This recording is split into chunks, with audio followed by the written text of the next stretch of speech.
Thank you very much, Dick. Once again, I'm Howard Cosell, and with me here in ABC's New York studios is, of course, the heavyweight champion of the world, Muhammad Ali. Now we're about ready to show you selected rounds of last Monday's heavyweight championship fight in the Astrodome in Houston. We shall begin with round one, and Ali, if you will, I'd like you to do the voiceover as we view the initial round of the contest. Ну и в нью-йоркской студии канала ABC находится чемпион мира в тяжелом весе Мохаммед Али, уже окончательно утвердившийся в роли короля этого дивизиона.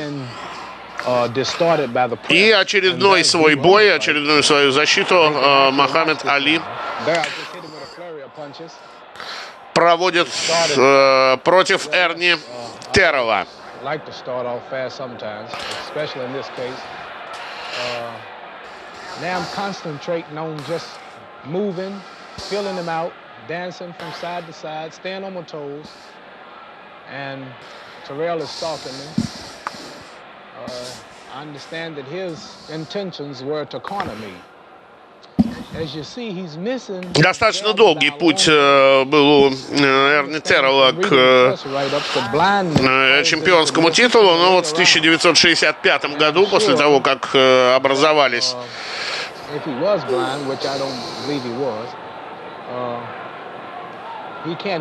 несколько новых организаций и стали присваивать, собственно говоря, свои личные титулы. Эрни Террел выиграл у Эдди Мэккена, стал чемпионом по версии WBA, затем защитил свой титул против Джорджа Чувалла и Дага Джонса.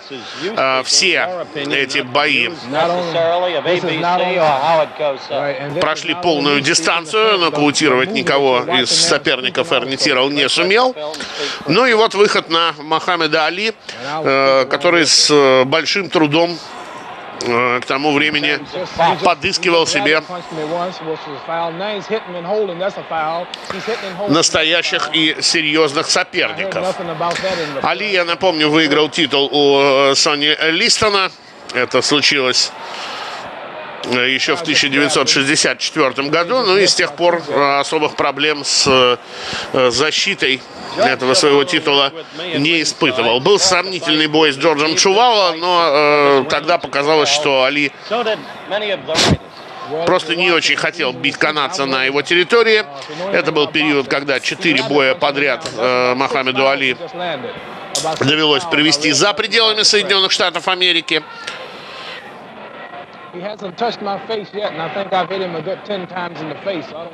Один в Канаде, 2 в Великобритании и 1 в Германии.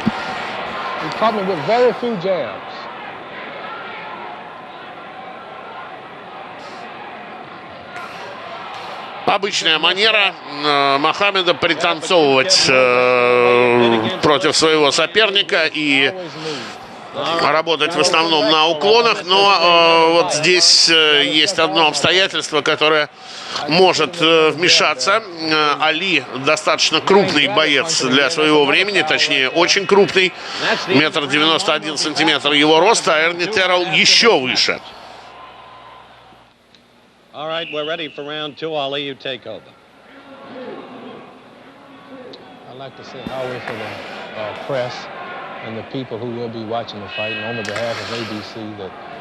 Ну и вот сам Мохаммед смотрит фрагменты этого боя и о нем нам, собственно говоря, рассказывает.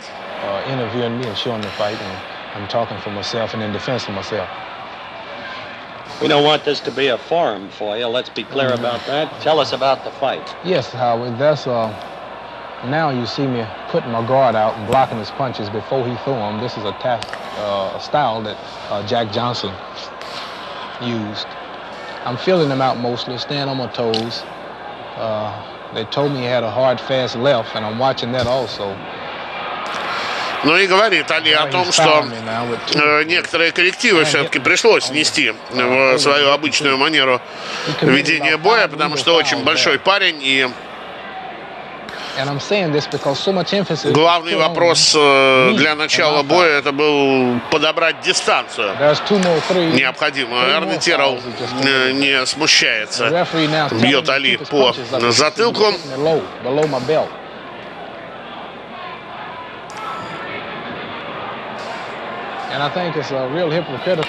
Потом Эрни Террел станет певцом, потом музыкальным продюсером. Такая вот любопытная биография. Обрабатывает сейчас Али его с дистанции. Немного Эрни Террелу не хватает инициативности. Он все время ждет, что будет делать его соперник. And this is before the time that he was supposed to have been blind, and they say he saw 2 or 3 figures. Well, the way he's punching now, he still sees 2 or 3 figures. Films don't lie. That's why I'm glad that people here in the American public can watch and see the film at the same time. Да, занял место в центре ринга Эрни Террел, но практически ничего не делает. Возможно, что и побаивается своего соперника. I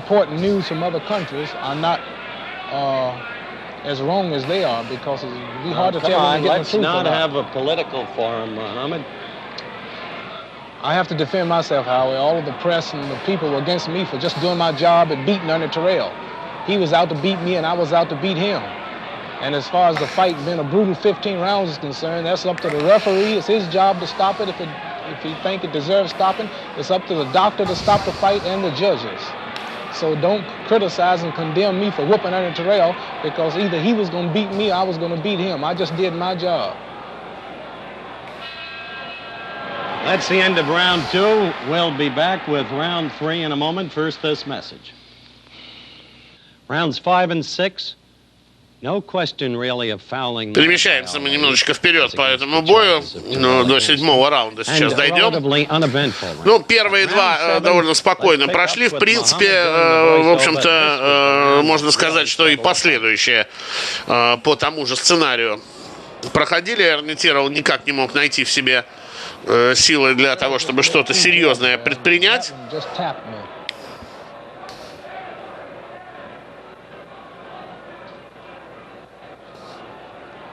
Those two missed.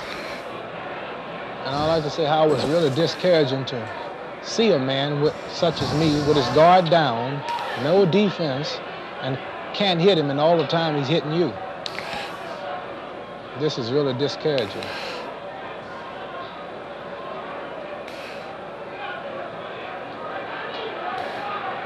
Weren't you surprised by his adoption of the peekaboo style? Well, yes. He realized that his speed didn't match mine, nor did his hitting power, so he seemed to be fighting just to stay. There I just tagged him. I just hit him with a hook, a right hand. Ну и вот здесь Али сам рассказывает о том, как хорошо прошел у него левый хук, и добавляет он удары справа, и еще одна отличная комбинация.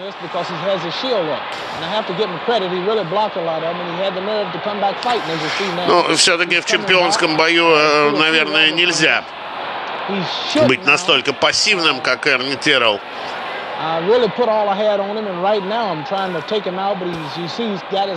Понятно, что это чуть ли не самый опасный соперник в его карьере. Кстати, поражений-то у Эрни Террела хватает к этому моменту. Кливленду Уильямсу он проигрывал, Уэйну Бетте, Джонни Грею, дважды причем.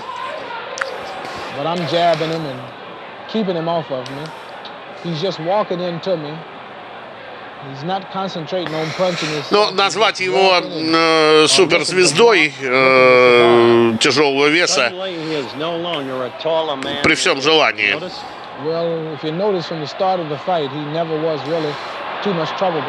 Не получится, скорее вот тот соперник, который действительно нашелся.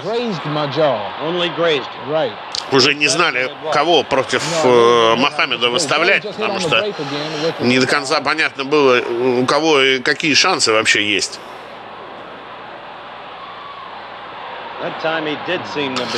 Но через некоторое время эта проблема уйдет с повестки дня. После боя с Зорой Фолли Али покинет ринг на 3,5 года. Ну,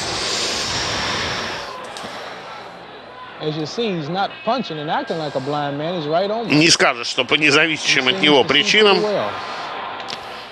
So the end of round 7.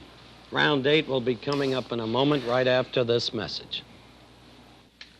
It is extremely important to show you viewers round 8, because this is where I believe the real controversy about Ali began. You will see him flagrantly taunt his opponent, vocally. У этого боя была еще и предыстория такая достаточно типичная для Мохаммеда Али. Эрни Террел упорно продолжал называть его только Кассиусом Клеем и еще отпускать по этому поводу свои комментарии.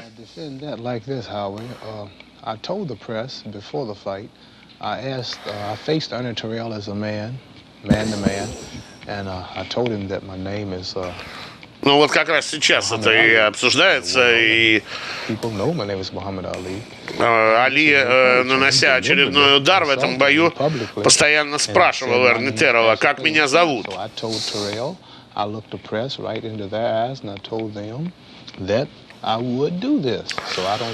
WBA по каким-то только им известным причинам лишила Али титула и отдала его Эрни Терреллу.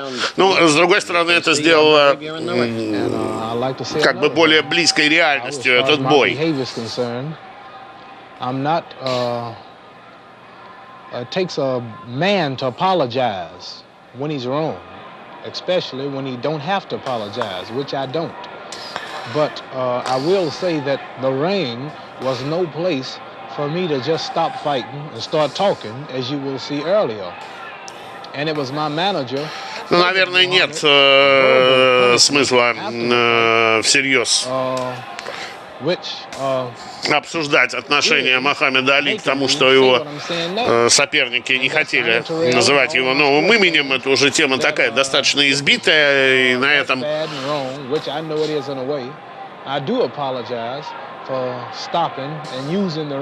погорели сразу несколько человек.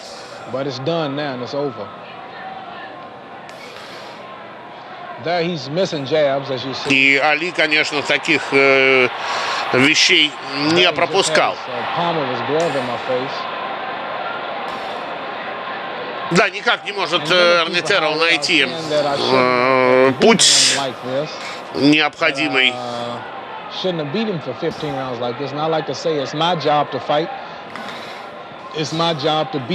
В атаку и очень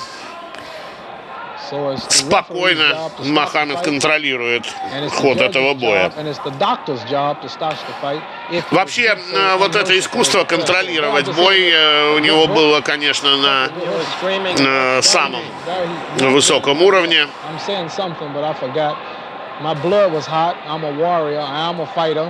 And it's kind of hard to hold me down when I get hot. But right now, I'm asking him, what's my name? And I think at one time he did say Muhammad Ali. It was in a clinch. He said Muhammad Ali. I do remember hearing him saying Muhammad Ali. There I'm saying, what's my name? Which my manager, Herbert Muhammad, criticized me and verbally gave me a good lashing. So I have to apologize here on the show because I was wrong for talking. But I'm sure that he would have... Ну, обратите внимание, что середина боя абсолютно выглядит свежим на Мохаммед Али, как будто и нет позади. I don't think I could take that much punishment. I've never really been hit too hard. A man being hit that much, and as you see, he didn't quit. Вот этих достаточно тяжелых раундов. As they did Sonny Liston and many more fighters. There you see me asking him what's my name, which is wrong again. That's the end of round 8. We'll be back in a moment. We are going to skip rounds 9 through 13. These rounds were redundant in their pattern. The champion pummeling Terrell almost at will, yet not able to put him away. Joe Louis at ringside, for instance, had said to this reporter that the 9th round would be the last. We're going to pick up with the 14th and the 15th. But before we do that, I want to ask you this. You have now apologized on this show to the people, to the writers, for taunting Terrell. Do you think words... For talking to him, not for whipping him. No, but for taunting him vocally. Yeah. Do you think words of apology now can get back what you've lost in terms of image? Do you think it really makes up for anything? Well, Howard, I'd say one thing. This is an awful weak excuse. And I think the American public out there who witnessed this fight, who's watching this show, knows that this is an awful weak excuse for the press to use and not... recognizing the fight as the way it Ну что, достаточно складно.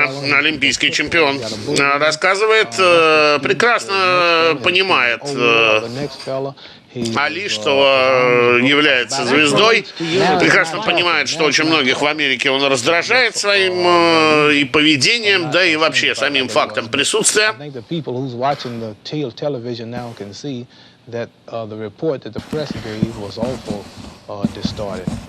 No, they can't see that. They can see the fight. Mainly. What they couldn't see was your behavior pattern.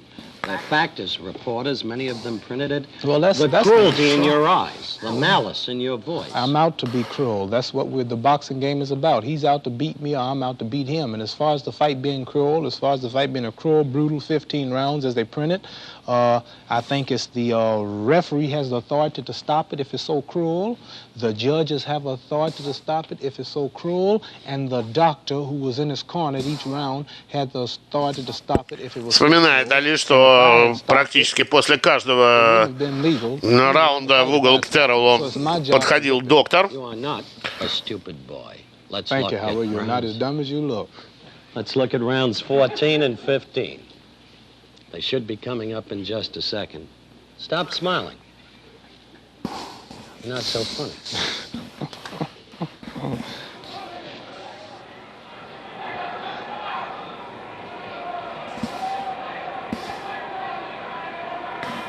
And if you watch him, Howard, he sees all of my punches coming, and he's also punching back at me. He's following me. And I think if a man is blind, he couldn't do this. So I think blindness is another excuse Terrell used for losing this fight. I just hit him with a hook there. That was two body punches and a hook. He just missed a fast left jab. I wish you had told our viewers, Muhammad, that we had picked up the 14th round in progress and will go directly to the 15th without a break. Right. Ну, вот смотрите, какая странная атака у Эрни Террелла. Зачем-то опускает он голову вниз и из такого положения бросается вперед на Мохаммеда Али.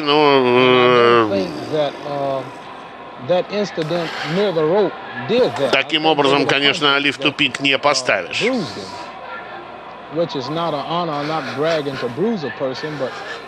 Just explaining the so-called foul.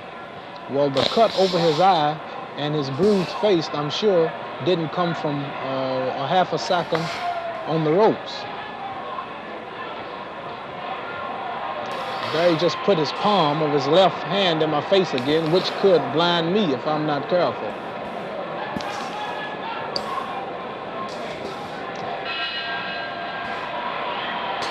Да, из того, что мы видим, навряд ли Эрни Террелл сумел выиграть хотя бы один раунд. If I put him away in one round, it's bad. If I put him away in 3 rounds, it's bad. If I talk to him, it's bad. If I whip him clean, it's bad. And I'm just wrong if I do it and wrong if I don't. You're really persecuted. Ну и уже просто не очень хорошо даже чувствует себя. Эрни Террелл, этот бой откроет для него серию из 3 поражений. Здесь же в Астродоме он проиграет Таду Спенсеру, Мануэлю Рамосу затем. Ну и собственно, с больших радаров уйдет, на который он, в общем-то, и попал до некоторой степени случайно.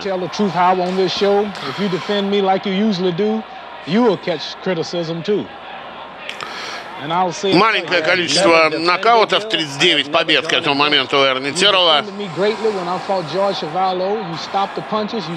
И из них 18 нокаутов. Мохаммед Али по-прежнему не побежденный. 27 побед, 22 из них нокаутом. Причем большинство тех, которые не нокаутом, это, в общем, добрая воля Али с одной стороны, а с другой, может быть, и отсутствие опыта определенное. Потому что это было все-таки в начале карьеры. Самый первый свой бой он закончил по очкам с Тани Хансакером. И затем в 7-м и 8-м боях с Дюком Сабидонгом и Алонсо Джонсоном тоже побеждал по очкам. Но помимо этого Даг Джонсон стоял против Али все положенные раунды, и Джордж Шувала, но вот это как раз уже история о том, что Али просто не слишком хотел досрочного завершения боя в Торонто.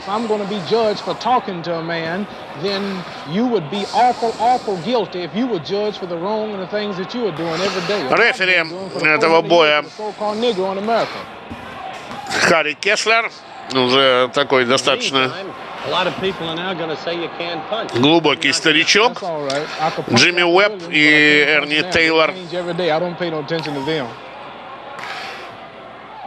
отвечают за подсчет очков рядом с рингом.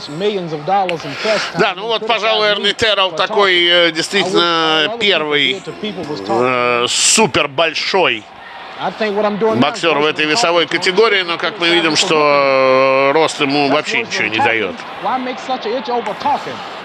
Весь бой он совершенно не может этим преимуществом как-то воспользоваться. Ну и, в общем, сейчас уже ситуация такая, что Али практически избивает его.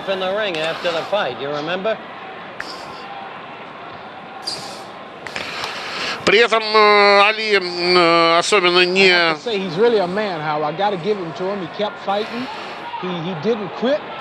боялись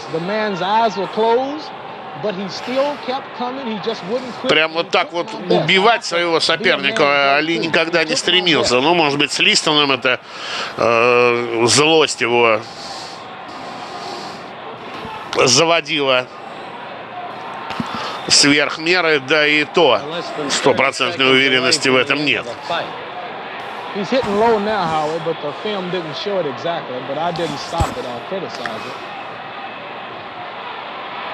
Ну, полностью раунд за Мохаммедом, конечно же.